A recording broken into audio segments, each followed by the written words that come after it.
بھر کے خاص طور پہ کراچی کے پولٹری فارمز میں ایک تہلکہ سا مچا ہوا ہے کیونکہ مرغیوں میں رانی کھیت کی بیماری جو ہے وہ پھیلی ہے۔ حالیہ دنوں میں اس نے اس طرح سے متاثر کیا ہے کہ اب اس بیماری کی تشہیر ہونے کے بعد اس کی طلب میں یعنی کہ چکن کی طلب میں واضح کمی آ گئی ہے۔ ملک بھر کے فارمز میں لاکھوں مرغیاں اس بیماری کا شکار ہوئی۔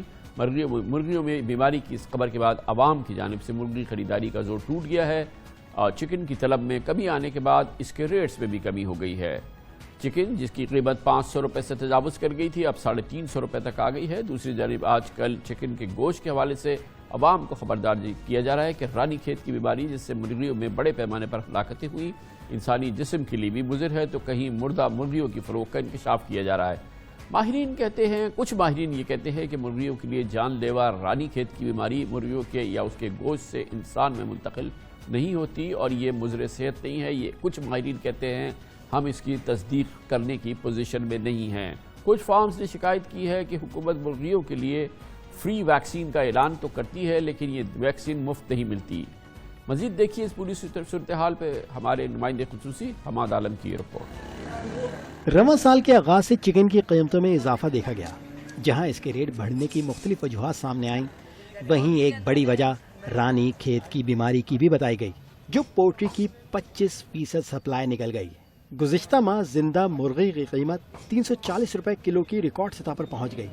اس کے بعد میڈیا بالخصوص سوشل میڈیا پر مرغی کے گوشت کھانے والوں کو خبردار کیا جانے لگا جس کا اثر یہ ہوا کہ عوام بھی خائف ہو گئے۔ چکن کو ہاتھ ہی نہیں لگایا ہے کیونکہ جو سوشل میڈیا پہ ویڈیوز وغیرہ سرکولیٹ کر رہی ہیں اس کی وجہ سے یہ سنا ہے کہ مرغی میں رانی کھیت کی بیماری آئی ہے، اس وجہ سے اس کو تھوڑے دن کے لیے چھوڑ دیں اور اس کی جگہ سبزی اور دوسرا گوشت کھائیں۔ یہ ہر سال ہوتا ہے، یہ پہلا سال نہیں ہے یہ کہ بتایا بیماری آ گئی۔ ایک مڈل کلاس اور غریب لوگ جو ہیں ان کے پاس ایک یہی آپشن بچتا ہے، اب ان کو پتا بھی ہے اس میں لاکھ بیماریاں لیکن مجبوراً کھا رہے ہیں۔ آپ دیکھیں حالیہ دنوں میں ریٹس ہائی ہو گئے تھے، بالکل اوپر آسمان تک پہنچ گئے تھے مرغی کے، کچھ کہہ نہیں سکتے۔ ریٹ لوگ کرنے کے لیے بھی اس طرح سے افواہیں ہوتی ہیں۔ ہم لوگ تو نہیں کھا رہے اس لیے کہ ہمیں خود ڈر لگ رہا ہے کہ اس میں کوئی بیماری تو نہیں ہے۔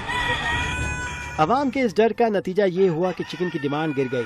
زندہ مرغی جو گزشتہ ماہ فارم پر سے 300 روپے کلو کے حساب سے اٹھ رہی تھی، اس کے فی کلو ریٹ اب 200 روپے سے بھی نیچے آ گئے۔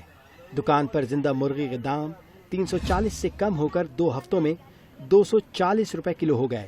ان خبروں میں کوئی صداقت ہے یا نہیں، یہ جاننے کے لیے ہم پہنچے Sindh institute of animal health. یہاں قائم لیب میں پرندوں اور مویشیوں کو ہونے والی مختلف بیماریوں پر تحقیق کی جاتی ہے۔ رانی کھیت کہیں پہ بھی کسی بھی صورت میں بھی جو ہے نا وہ مرغیوں سے انسانوں میں منتقل نہیں ہو سکتی، نہ ہی کوئی اتنی مضر صحت ہے کہ کوئی انسانوں میں کوئی بیماری پیدا کر سکتی ہیں، اور یہ تھوڑی سی انڈیمک ڈیزیز ہوتی ہیں، وہ کبھی کبھی کچھ رپورٹ ہوتی ہیں اور کبھی کبھی وہ ڈاؤن ہو جاتی ہیں اور وہ اس کو ہم مسلسل مانیٹر کر رہے ہوتے ہیں اور ویکسینیشن پراپر ہوتی ہے ان کی، اور ریگولر لیول پہ ویکسینیشن ہوتی ہے، اس وجہ سے وہ ڈیزیز کنٹرول ہوتی ہے اور کبھی بھی ہیومن میں ٹرانسفر نہیں ہوتی ہے۔ اور کوئی بھی مرغی کا گوشت یا انڈا ابھی اس اسٹیج پہ میں رد کرتا ہوں کہ کوئی مضر صحت ہے جو نہیں کھایا جائے۔ اس کے علاوہ پولٹری فارمرز کا بھی یہی کہنا ہے کہ کوریزا یا رانی کھیت جیسی بیماری سے انسان کی زندگی کو کوئی خطرہ نہیں ہے۔